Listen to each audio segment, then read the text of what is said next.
a cada uno de ustedes. Agradecemos vuestra gentil concurrencia, dándoles la más cordial de las bienvenidas. En nombre del Centro Bartolomé de las Casas, a esta presentación de la revista andina número 52. Bueno, solamente manifestarles que esto es un esfuerzo del Centro Bartolomé de las Casas, y en esa línea quería agradecer a los distinguidos intelectuales que tenemos en la mesa, al doctor Charles Walker de la Universidad de California, al doctor Jorge Polo y la Borda del Centro Bartolomé de las Casas y de la Universidad San Antonio Abad del Cusco, al doctor Washington Rosas de la Universidad Nacional San Antonio Abad del Cusco, a la doctora Margaret Najarro, igualmente de la Universidad Nacional San Antonio Abad del Cusco. Buenas noches a todos. Muchas gracias por haber venido a la presentación del número 52 de la revista andina. Quiero agradecer a todos los panelistas ahora que van a comentar los trabajos, y también quiero agradecer a todo el personal del CBC que ha puesto mucho esfuerzo en la revista, desde la diagramación hasta toda la producción de la misma.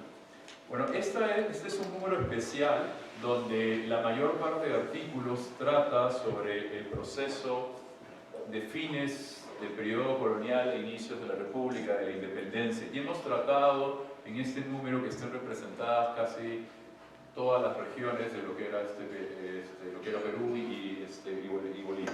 Entonces, por eso es que tenemos artículos sobre Cusco, tenemos artículos sobre Chuquisaca, tenemos artículos sobre La Paz, sobre Chacra, sobre La Paz, tenemos artículos también sobre Piura, y además de estos artículos relacionados con los movimientos de independencia, como lo de las juntas y con las juntas, tenemos una serie de artículos ya más de miscelánea que tratan sobre cuestiones de dos relacionados con historia económica, que son los de Carlos Buller y Luis Felipe Medina Suyo, y otros más ligados a cuestiones más de historia y de antropología, como el Nelson Pereira, y una nota sobre las boticas del Cusco.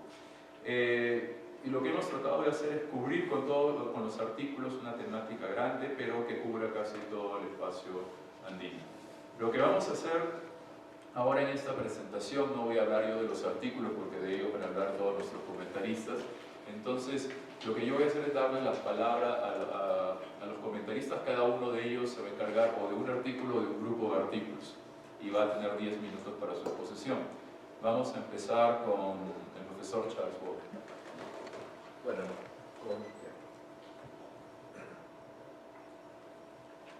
en primer lugar agradecer la invitación y reconocer el esfuerzo del CBC para sacar esta revista de gran calidad.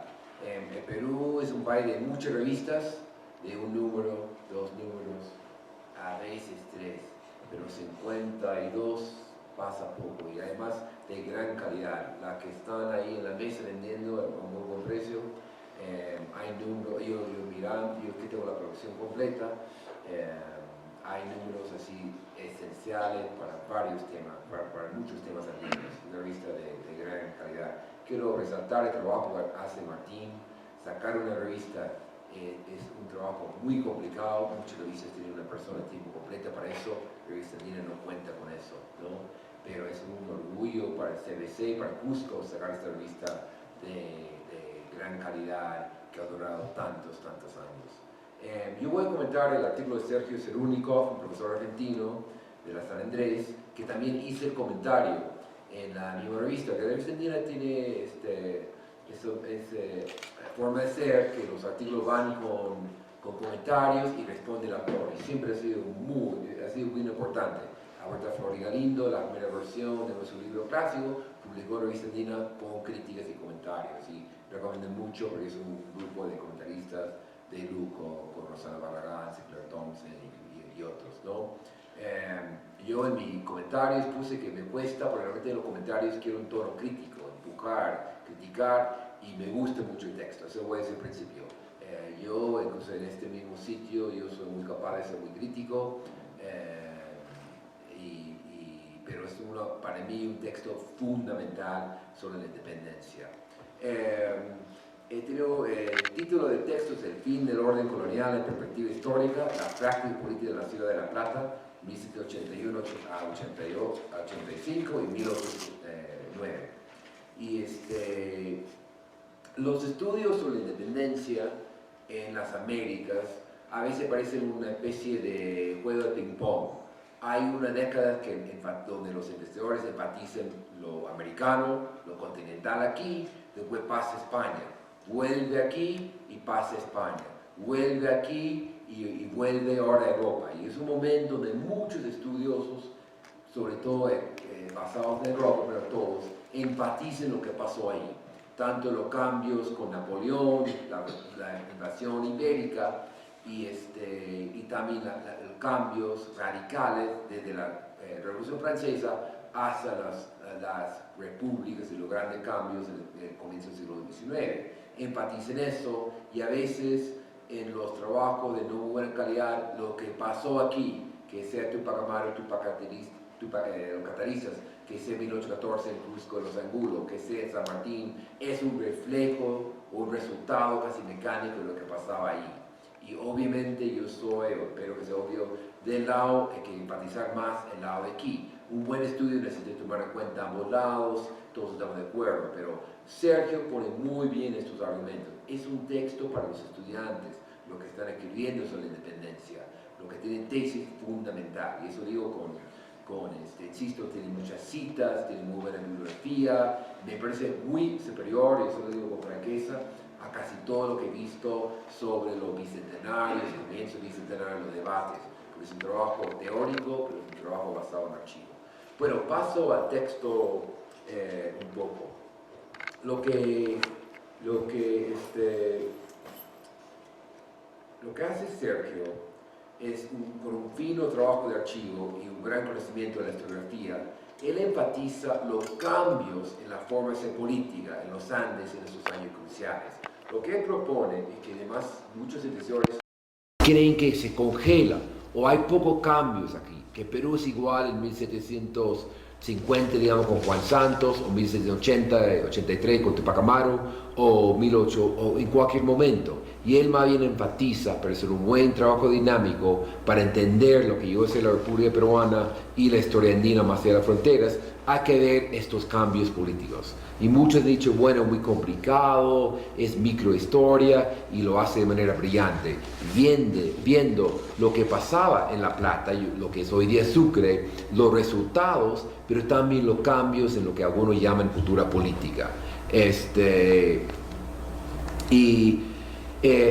Y una cosa que estaba revisando el texto la semana pasada para prepararme, tiene una frase muy importante, por eso espero, que estaba comentando con Martín González antes, espero que este texto tenga una recogida muy grande. Por ejemplo, una frase en la introducción que me gusta mucho, que resume mejor que lo podría decir yo, justificando su entrada. Y también porque este tipo de mirada es un necesario paliativo contra las tradicionales historias patrias que tendían a poner la nación como el origen y no el resultado del lento proceso de conformación de los estados latinoamericanos, pero reclama una visión local que reconoce los cambios y ahí terminó la cita, pero él reclama más bien una visión local, no una historia patria que el Perú grandioso, lo que proponían los rebeldes en 1800, 1805, era igual lo que resultó en 1824, viendo estos cambios. Así es el gran mérito de trabajo, tomar muy en cuenta estos cambios en la forma de ser política, mirar la represión, su papel, mirar la división entre los realistas y los rebeldes, y tomar muy en cuenta, no es el eje del texto, pero está muy presente, tomar muy en cuenta por qué el pueblo en muchos lados apoyó a los realistas. Eso entendemos muchas veces como por ignorancia, por obligación, y hemos cambiado esa visión en cuanto a los patriotas.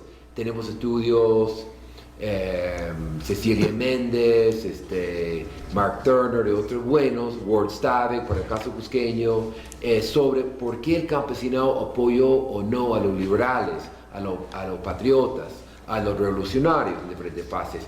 Hay que estudiar porque sectores populares hicieron lo mismo con los realistas. Él cita unos trabajos muy importantes y esto nos permite, sobre todo desde la visión cusqueña, nuevas entradas. Ahora que estamos pasando ya al bicentenario de 1914, Pumacahua, sigue en debate y todo eso. No voy a entrar entonces en los detalles. Creo que, ¿cómo voy de tiempo, Martín? Estoy bien. Ya, estoy bien para que un par de... Ya, perfecto. Y lo que propongo entonces, esto es un modelo para seguir. Yo sé que hay estudiantes aquí, hay profesores. Leer este texto. Sergio Zerónikov, a veces eso sí escribe un poco complicado. Yo mismo que estaba volviendo a escribir, pero es para mí el mejor trabajo que he leído. Ahora estoy yendo sobre la lucha política, los cambios en la cultura política andina. Por eso espero que tenga una gran lectura, y para Cusco, para el CBC, para la Revista Andina es un gran hito, en realidad es un honor tener ese texto comenzando este nuevo número. Creo que dejo los comentarios ahí nomás. Muchas gracias.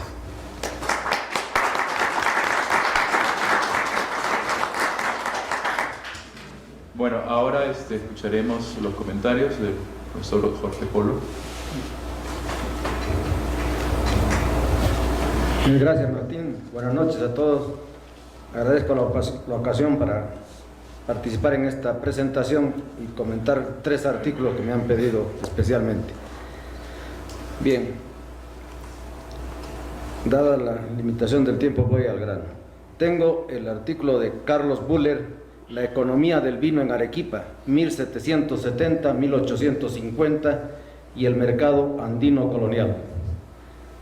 Buller ha encontrado unas series importantes de tasmías en el archivo arzobispal de Arequipa que le permiten reconstruir una producción importante de vino en los valles de Arequipa.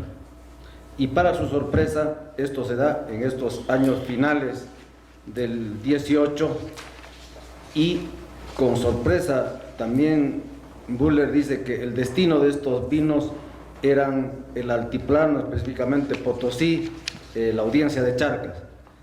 Pues bien, toda la información valiosa que contiene el artículo nos corrobora esta idea que teníamos de que a fines del 19 hay una intensa producción agrícola en Arequipa, en este caso en vino. Yo anteriormente había estudiado el azúcar en los valles de Abancay o de Santana, en Cusco, cuyo destino era el mercado de Potosí. Sin ninguna contradicción, como en algún momento Buller se pregunta cómo es posible hablar de mercado andino colonial en estos finales del 18, comienzos del 19.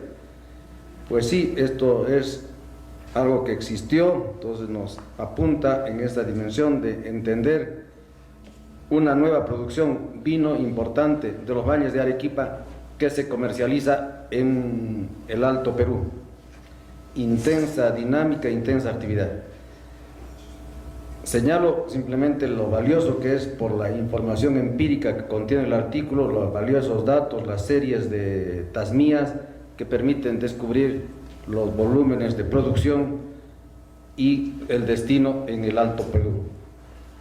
Tenemos luego el artículo de Andrea Urcullo Pereira, Siguiendo los pasos de Cádiz, las primeras normas procedimentales en materia de justicia en la República de Bolivia, 1825 a 1832.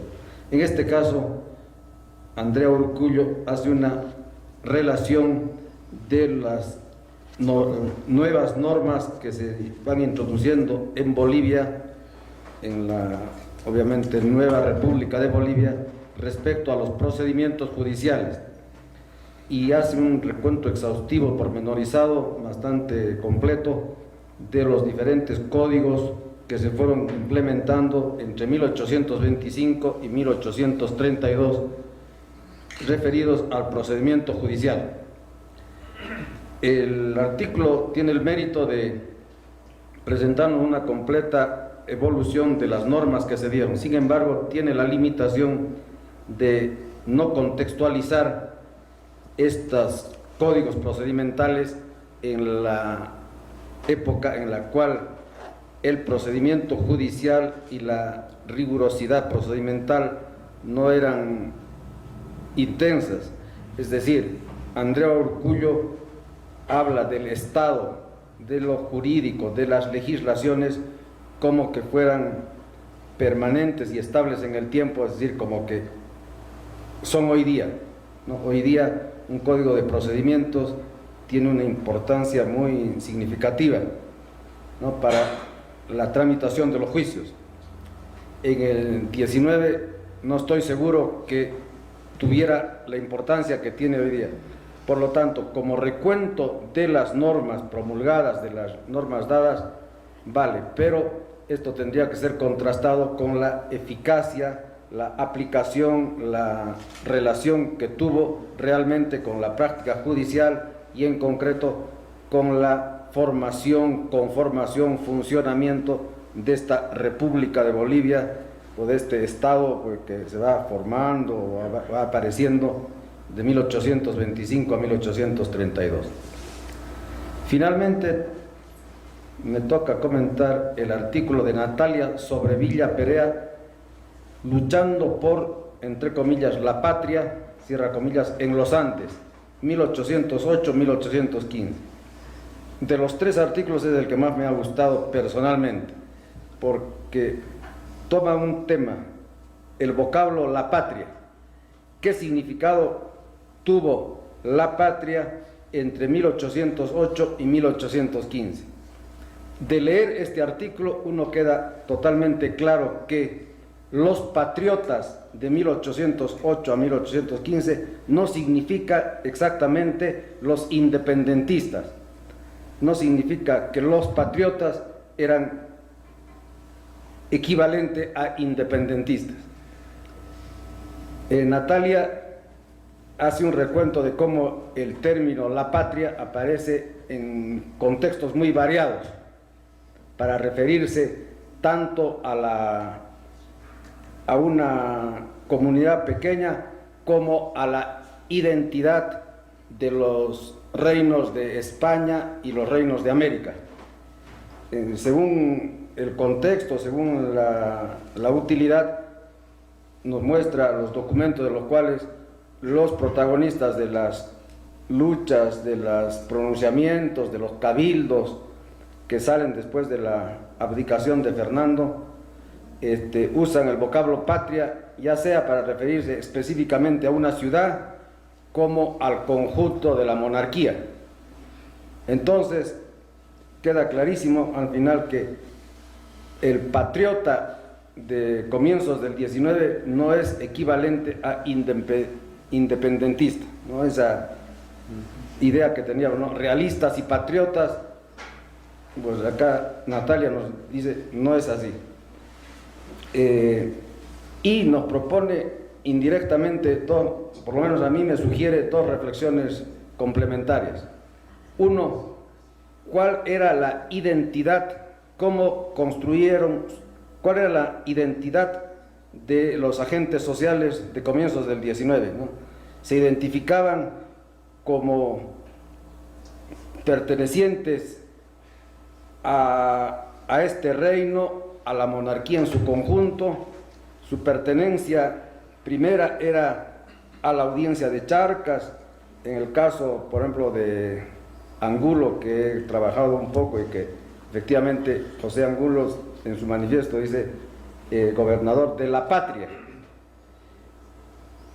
Y yo, cuando he leído en aquellas épocas estos documentos, yo entendía que Angulo decía algo así como lo que hoy día conocemos como el gobierno del pueblo. No estaba hablando al decir gobierno de la patria, no estaba hablando del gobierno del Perú en oposición a España, como quisiéramos verlo ahora. Entonces, cuando Angulo dice que este es el gobierno de la patria, está diciendo que es el gobierno del pueblo cusqueño. ¿Y él qué identidad tenía? Cusqueño, ser parte de la monarquía hispánica, ser súbdito del rey cautivo, y así sucesivamente en todos los contextos en los que el vocablo aparece, Entonces nos remite a esa pregunta, ¿cuál era la identidad? Obviamente, como ha dicho antes Chuck en el artículo de Sergio, nos dice, ¿no? La nación no es el fin, no es donde termina, sino donde comienza, ¿no? La nación peruana, la nación boliviana. Pues bien, esas identidades que fueron apareciendo en el 19, antes, ¿cuál era la identidad? ¿Cuál era la identidad social, política? ¿No? Primera pregunta. Y segunda pregunta que me deja el texto de Natalia es, ¿cuál era la legitimación de la autoridad política? Es importante que se atraviesa el tema de la lealtad. Quienes se levantan en nombre de la patria, sea la patria chica o la patria grande o la madre patria, lo hacen en función de su lealtad al rey. Bueno, esa lealtad como principio de legitimidad, ¿hasta cuándo existió? ¿Cuál fue la nueva legitimidad que se fue construyendo, que construyeron aquellos actores políticos? Queda la pregunta abierta y por eso me ha parecido interesante y sugerente el artículo de Natalia para seguir descubriendo el tema de la identidad y el de la legitimidad. Nos da pistas importantes para acercarnos, claro, no es el tema de su artículo, el tema de su artículo es rastrear las múltiples acepciones que tiene el vocablo patria entre 1808 y 1815. Significa todo, ¿no? Desde la patria chica, la patria grande, la madre patria, y concretamente no significa la patria independiente frente a España, definitivamente.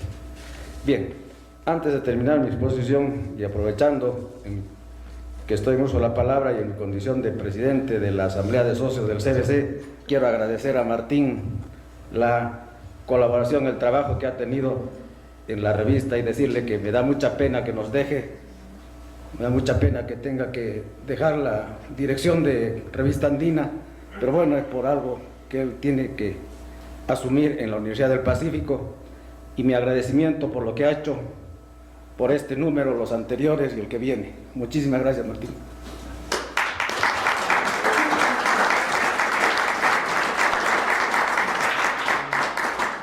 Muchas gracias a ustedes. Ahora lo que nos mudamos hacia el norte, ¿no? Y pasamos a la profesora Marga Najarro va a comentar el artículo de Elizabeth Hernández, ¿no? Sobre las cuestiones de la independencia en Perú. Buenas noches a todos. Antes de empezar también quiero agradecer al Centro Bartolomé de las Casas por invitarme a participar en la presentación de este número de la revista. Bueno, yo voy a hacer un comentario sobre el artículo de Elizabeth Hernández titulado Crisis de autoridad en una región periférica, la vecindad piurana frente a la nueva patria 1821-1824. Bueno, el artículo de Elizabeth Hernández en realidad es breve, corto, pero sumamente interesante. Se centra principalmente en la actuación de la élite piurana en un contexto sumamente particular dentro del proceso de independencia, como fue el periodo de 1821 al 24, que está básicamente marcado por el desembarco de San Martín y todas las acciones que realiza para ocupar Lima, proclamar la independencia, lograr más adeptos a la causa de la patria y finalmente consolidar el proceso de independencia en el continente. En este sentido, el trabajo de Elizabeth Hernández considero que va a contracorriente de lo que dice la historia oficial sobre este proceso y sobre este espacio.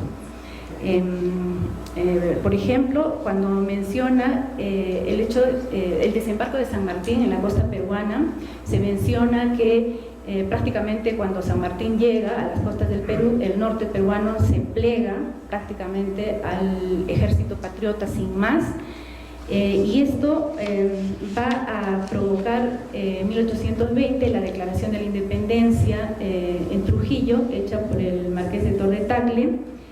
Y según esta misma versión tradicional, se menciona que después, sucesivamente y sin ningún tipo de violencia, otros espacios también decidieron adoptar la causa de la patria, como fue Piura, Cajamarca, Chachapoyas, Jaén y Maynas. Este discurso tradicional señala también que San Martín valoró bastante el apoyo del norte peruano. Incluso llegó a decir que de no haber contado con este apoyo, él hubiera tenido que regresar a Chile para reorganizar su ejército. Sin embargo, la historia oficialista no muestra la verdadera complejidad de este proceso, y en ese sentido considero que es el artículo de Elizabeth Hernández el que nos va a presentar una visión más real y más coherente de este proceso y de las circunstancias en que el norte peruano se va a insertar en este proceso de independencia. El trabajo, como ya lo he mencionado, centra su atención en la élite piurana y su comportamiento en este breve lapso de tiempo. La élite de Piura, nos dice Elizabeth Hernández, fue un grupo realista en el transcurso del periodo colonial, porque principalmente su posición de grupo de privilegio estuvo anclado en el régimen colonial, y por tanto su realismo estaba estrictamente vinculado con su posición de poder. Sin embargo, en la coyuntura de 1821, lógicamente, estos grupos están en una circunstancia totalmente adversa, y justamente cuando San Martín inicia la ofensiva militar que pone en jaque al gobierno virreinal, pone también en serios aprietos a los grupos de élite, como fue el caso de Piura, quienes eran fieles defensores del régimen hispano. En este contexto, en diciembre de 1820, cuando se produce la declaración de la independencia de Trujillo decretada por Torre Tagle, aliado incondicional de San Martín, sucesivamente en enero de 1821 ofició al ayuntamiento de Piura solicitando que proclamase su independencia, y de lo contrario las tropas patriotas atacarían la ciudad y la tomarían por la fuerza. Ante esta situación, inmediatamente el Cabildo de Piura se reúne para ver cuál va a ser su posición frente a este nuevo escenario. Una vez que se evalúa la coyuntura, el avance del ejército patriota, la debilidad del ejército realista, finalmente este grupo que se había caracterizado por ser realista decide aceptar la imposición de la proclamación de la independencia hecha por Torre Tagle, porque esto implicaba en realidad plegarse a este nuevo proceso para conservar y mantener sus privilegios. Era más conveniente proclamar la independencia para el grupo de élite en Piura y evitar de esta manera un enfrentamiento con el ejército patriota, y esto además les permitiría preservar el poder local que durante siglos habían tenido, y en este nuevo escenario los cargos disponibles que también se les había ofrecido. De hecho, cuando Torre Tagle conminó al ayuntamiento de Piura a proclamar la independencia, paralelamente también les hizo una serie de ofrecimientos con la finalidad de negociar el proceso de independencia y el apoyo definitivo del ayuntamiento de Piura. Vemos entonces que la independencia se fue ganando no solo a través de las armas, sino también sobre la mesa y a través de los procesos de negociación que fueron también gestionados a partir del bando patriota. De esta manera, Elizabeth Hernández nos muestra cómo fue que estos antiguos realistas se adhirieron a la causa de la patria para mantener sus privilegios y preeminencias en el nuevo contexto. Por tanto, en el proceso de la independencia también se negoció el continuismo de los grupos de poder, como nos muestra Elizabeth Hernández para el caso de Piura. Además, el sector de poder en Piura, si bien aceptó una proclamación de la independencia impuesta, esto no significó de ninguna manera que aceptaran o que aceptasen otras imposiciones contrarias a sus intereses. Al contrario, desde esta nueva posición de patriotas pugnaron con el nuevo centro de poder limeño para afianzar sus intereses.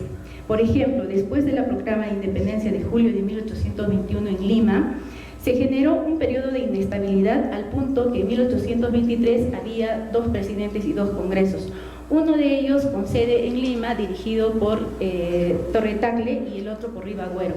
Frente a esta nueva circunstancia, la élite piurana decide apoyar a Ribagüero, principalmente porque este había fijado su sede de gobierno en Trujillo, y esto implicaba una oportunidad para poder acrecentar su estatus y poder. Además, se menciona también que una de las razones por las cuales la élite piurana apoya a Ribagüero y no a Torre Tagle se condiciona en el hecho de que Torre Tagle estaba aliado con Bolívar, y Bolívar tenía una imagen sumamente negativa desde la perspectiva de los grupos de poder. Finalmente, considero que el trabajo de Elizabeth Hernández es un aporte para la comprensión y conocimiento en el proceso de independencia desde un espacio periférico como fue Piura, pero en su relación con el centro de poder. La forma en que las regiones del interior negociaron sus propias reivindicaciones, y si bien estuvieron obligadas a aceptar la independencia, también impusieron sus demandas y aprovecharon la coyuntura en su favor. Además, considero que el trabajo de Elizabeth Hernández nos permite también entender de mejor manera lo que ocurrió en otros espacios en este largo proceso de independencia, como fue, por ejemplo, el sur, donde me parece que la composición de la élite cusqueña, por ejemplo, fue más dispersa y más variada. Y además sabemos que el sur, desde fines del siglo XVIII y en el transcurso del siglo XIX, lideró muchos levantamientos anticoloniales, pero paralelamente fue el último espacio donde se proclamó prácticamente la independencia. Finalmente, quisiera decir que me parece importante estudiar los grupos de poder, y de hecho, cuando la autora menciona su elección por estudiar el grupo de élite en Piura, señala que tomó esta decisión por el rol protagónico que tuvo este grupo en el proceso de independencia. Pero al mismo tiempo considero que es necesario conocer también la forma en que los sectores populares participaron en este proceso y en la misma medida ver cuáles fueron sus intereses, de qué forma negociaron, a favor o en contra. Bueno, creo que me voy a quedar acá. Gracias por su atención.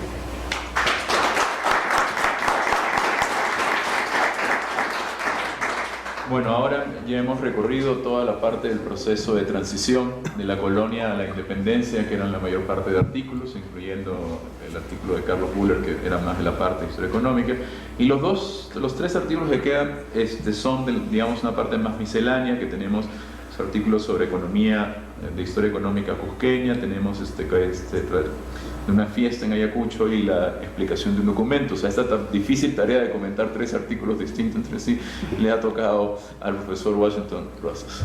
Muchas gracias. Gracias. Bien, también tengo que empezar con este comentario sobre felicitando la revista Andina en su edición 52.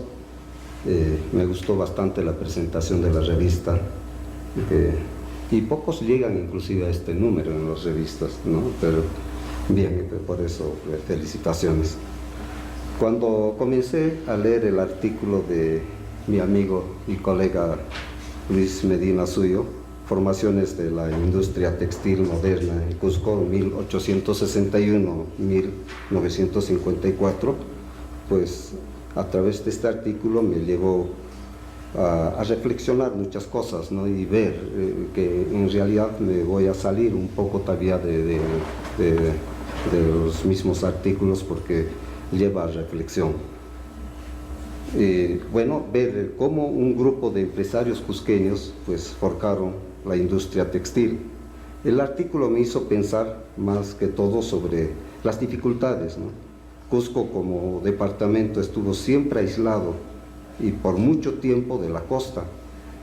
Si hacemos memoria, la carretera pavimentada de Cusco-Nazca fue solo pues ayer, y esa obra ¿no? Pasó de gobierno a gobierno por mucho tiempo, y a pesar de esta carretera continúa todavía, pues, inclusive aislado, creo, el Cusco.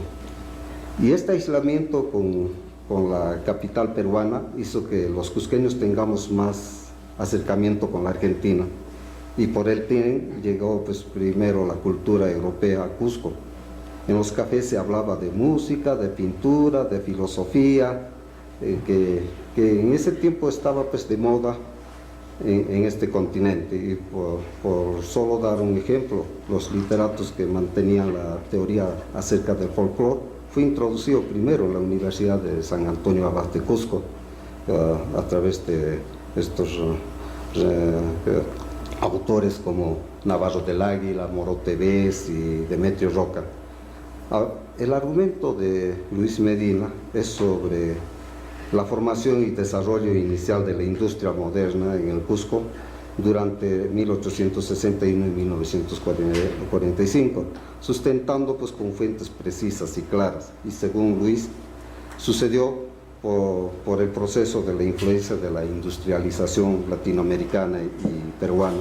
Y dentro de ese proceso, Cusco, a pesar de su aislamiento con la capital limeña, desplegó toda una industrialización moderna, como bien dice Luis Medina, ¿no? Donde el obraje colonial jugó, pues, un papel importante, que fue capaz de convertirse en una industria moderna, orientando su producción al mercado y desde luego local, nacional e internacional.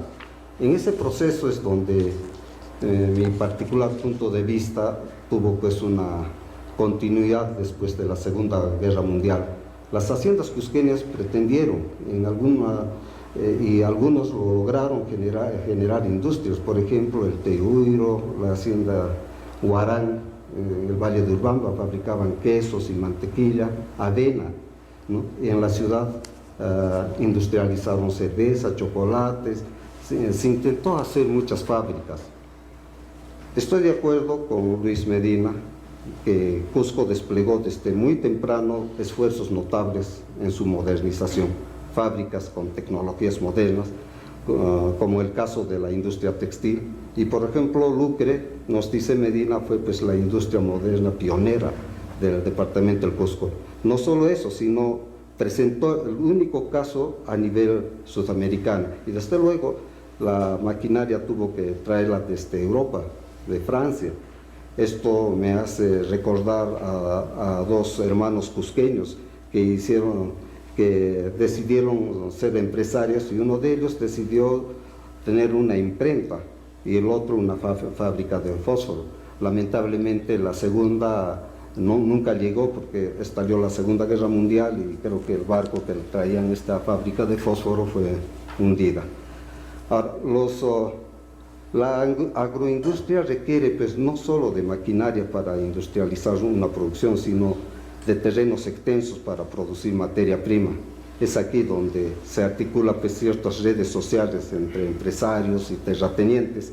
Y como dice Luis, se trata, pues, de prominentes terratenientes y personalidades influentes en el medio económico, político e intelectual, que jugaron, pues, un rol importante en la formación de un grupo de oligarquía terrateniente cusqueña. Los hacendados contemporáneos fueron el resultado de una red de esas relaciones matrimoniales, extranjeros que llegaron en busca de fortuna y a través del matrimonio lograron generar capital, forjando así empresas como la industria textil, descrita, pues, por Luis Medina. Muchos de ellos lograron, gracias a los conflictos que se dieron entre esos países, ¿no? Por ejemplo, esto de Francisco Garmendia, según Lucho, ¿no? Dice que se vino de la Argentina por este problema político del tirano Rosas, ¿no? Y sucesivamente, y así lo mismo en la Segunda Guerra Mundial. Hay mucha gente que vino también en busca de fortunas y se contrajeron matrimonios con muchas señoritas que tenían terrenos y haciendas y forjaron una industria. Y creo que esto fue más bien que forjó una nueva clase social, una oligarquía nueva, en la sociedad cusqueña, y esta parte creo que no está bien trabajado todavía, no por Lucho, sino por los historiadores mismos, ¿no? Bien, en cuanto al artículo sobre la Semana Santa presentada por Nelson Pereira Chávez, nos muestra pues una costumbre, cómo los ayacuchanos celebran la Semana Santa, es decir, la muerte y pasión de Cristo. Y según el autor, es una descripción etnográfica de la fiesta, utilizando el método antropológico e histórico para mostrarnos su argumento, que la industria actual de la Semana Santa ayacuchana no proviene pues de tiempos coloniales, sino de un periodo de mediana duración, es decir, entre los siglos XIX y XX. Ahora, la ceremonia o rituales tienen pues su propia dinamicidad. Toda tradición, cuando viaja a través del tiempo hacia el futuro, sufre pues modificaciones. Tal vez estas modificaciones sean más en los elementos que de por sí tienen, que en su esencia ideológica, con lo que nació dicha tradición desde la festividad religiosa. Y según Nelson Pereira, la Semana Santa pues, de Ayacucho la que celebran ahora ya no es la misma fiesta que los antepasados celebraron hace 40 o 100 años atrás. Y dice también que ya no es esta fiesta tradicional con una estructura sincrética o dual proveniente del tiempo colonial, con el contacto entre la religiosidad andina y católica occidental, sino más bien se trata de una fiesta con una gran presentación parateatral, ¿no?, estructurada desde mediados del siglo XIX.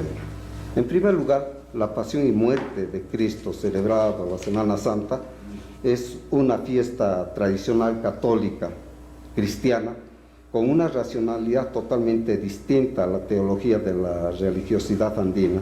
Si bien existen elementos andinos como chamisa, taripacuy, aini, huatacuy, etc., que necesariamente menciona el autor, no significa que ésta sea pues sincrética. El ritual andino, que en algunas comunidades todavía la práctica, difiere mucho de estos rituales católicos.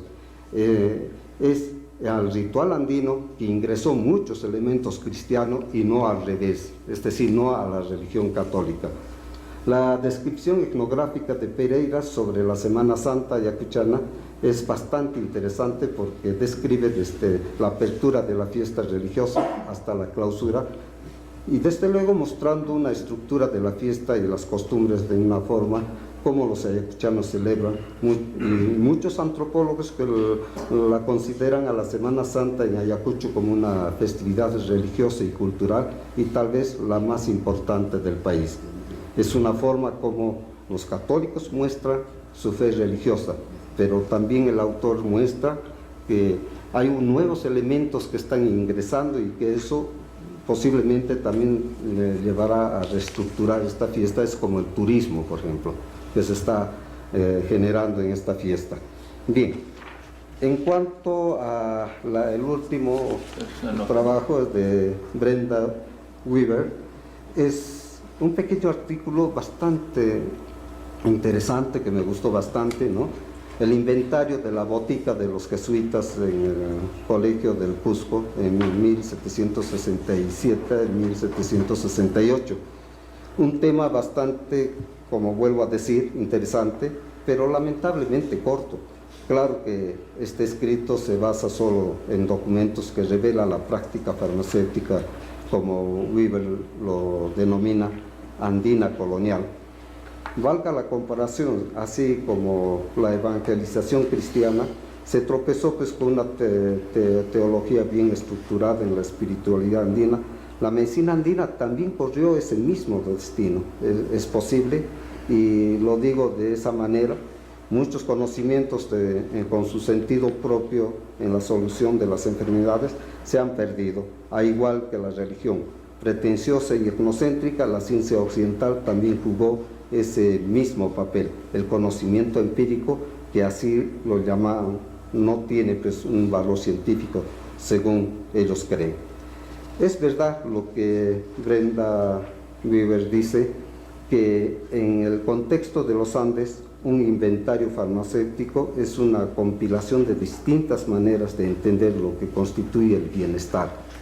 Sabemos bien que en toda cultura humana las sociedades han tratado de entender el cuerpo humano y desde luego la enfermedad.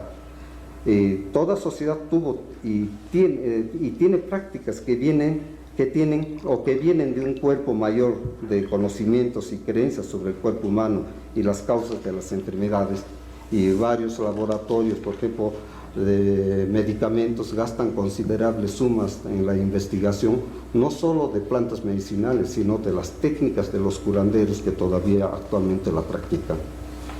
Y pensando en el boticario colonial, es obvio que pueda darnos muchos secretos sobre el conocimiento de una lista de medicamentos y equipos que fueran parte del boticario colonial. Y esto quiere decir que posiblemente hubo pues el encuentro de dos técnicas médicas, la andina y la europea. Y Brenda Weaver dice, los inventarios son de por sí no solo una lista de bienes, sino también registros de colecciones de cultura material, que reflejan dos conocimientos en taxonomías, en enfermedades y plantas medicinales. Gracias.